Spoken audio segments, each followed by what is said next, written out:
Buen día, maestro. Buen día, compañeros. Nosotros somos el grupo número 3 y vamos a exponer el tema la Sagrada Escritura en la vida de la Iglesia.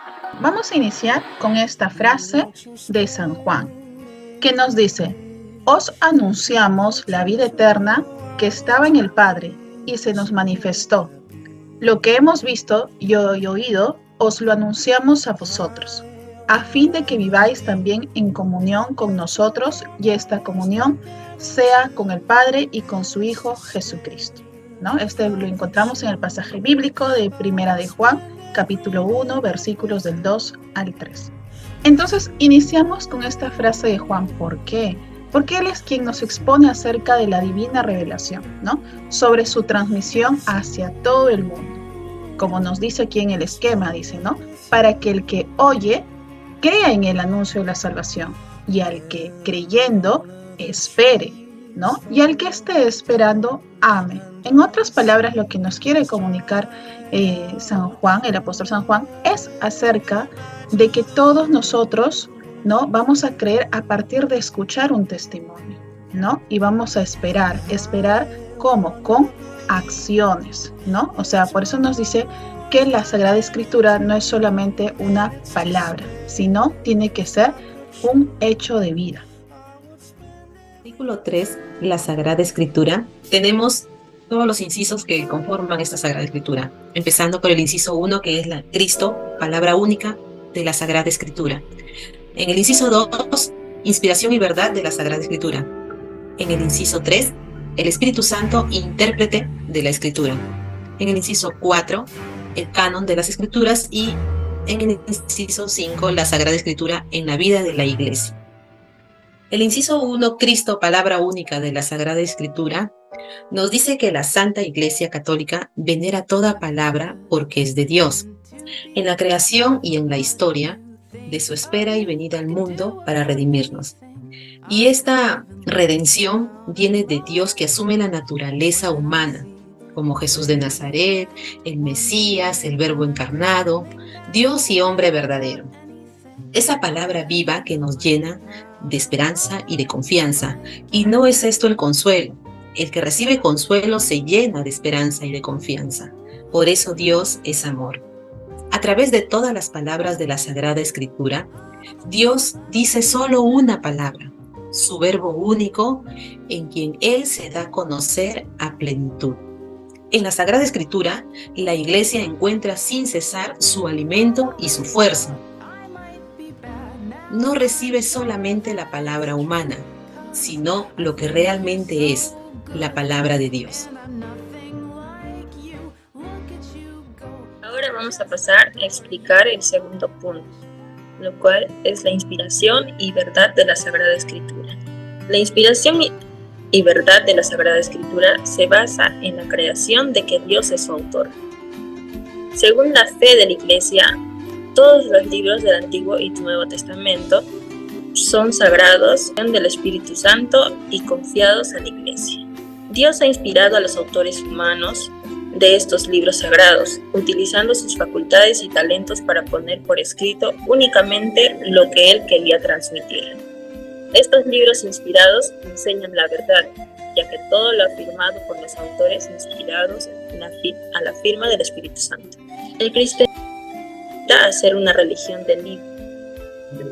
Es la religión de la palabra de Dios, encarnada y viva en Jesucristo. Los libros sagrados enseñan sólidamente, fielmente a nuestra salvación. De eso trata, pues, la Escritura de Dios. La Sagrada Escritura es vital, pero la revelación y la salvación se encuentran en la persona de Jesucristo. El Espíritu Santo, intérprete de la Escritura.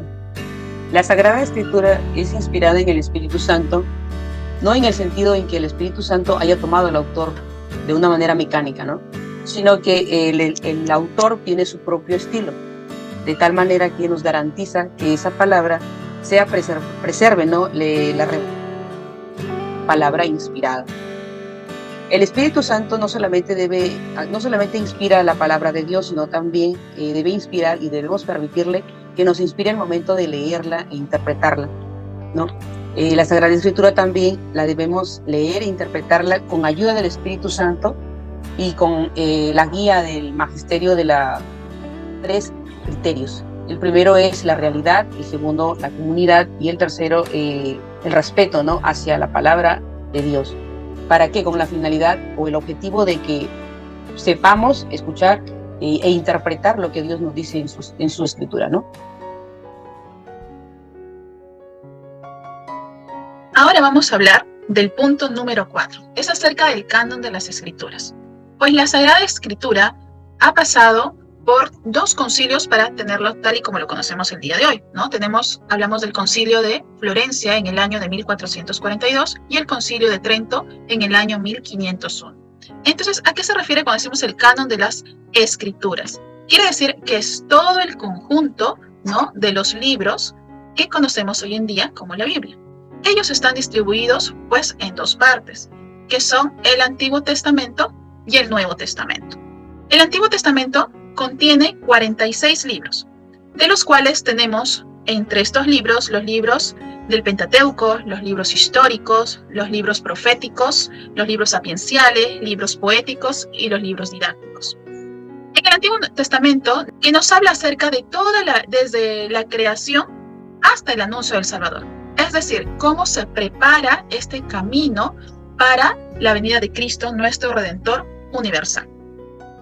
Y nosotros podemos ver que, según el magisterio de la Iglesia, ambos convergen y se complementan, ¿no? Y entonces así que nosotros podemos decir que el Antiguo Testamento también es la verdadera palabra de Dios, que están divinamente inspirados y conservan un valor permanente, ¿no? Es decir, según la Dei Verbum, en su capítulo 15, nos dice que contienen enseñanzas sublimes sobre Dios y una sabiduría salvadora acerca de la vida del hombre, encierran admirables tesoros de oración y en ellos se esconde el misterio de nuestra salvación. Ahora vamos a pasar a lo que es el Nuevo Testamento, pues contiene 27 libros, ¿no? Entre ellos tenemos los Evangelios, que es el corazón, ¿no?, de las Escrituras. ¿Por qué los Evangelios son el corazón de las Escrituras? Pues contienen el testimonio de vida y doctrina de Jesús, ¿no? Entonces, en esta formación de los Evangelios hay 3 etapas que se distinguen. La vida y la enseñanza de Jesús, ¿no?, que nos comunica fielmente todo lo que el Hijo de Dios, viviendo en este mundo entre los hombres, hizo y enseñó para la salvación, también en la tradición oral. Y los Evangelios escritos, luego de los Evangelios, tienen lo que son los Hechos de los Apóstoles, ¿no?, donde nos habla acerca de todas las primeras comunidades cristianas, las cartas de San Pablo a las diferentes iglesias, tenemos las cartas católicas y el Apocalipsis, ¿no? Entonces, en general, el Nuevo Testamento inicia desde el nacimiento de Jesús hasta la parucía. La parucía quiere decir la segunda venida de Jesús, ¿no? Entonces, el centro de las Escrituras es Jesucristo. ¿Por qué? Porque Jesús, en Él se cumple la promesa, ¿no? Él es la verdad definitiva de la revelación divina. Ahora vamos a tocar acerca del quinto y último punto, ¿no?, que es la Sagrada Escritura en la vida de la Iglesia.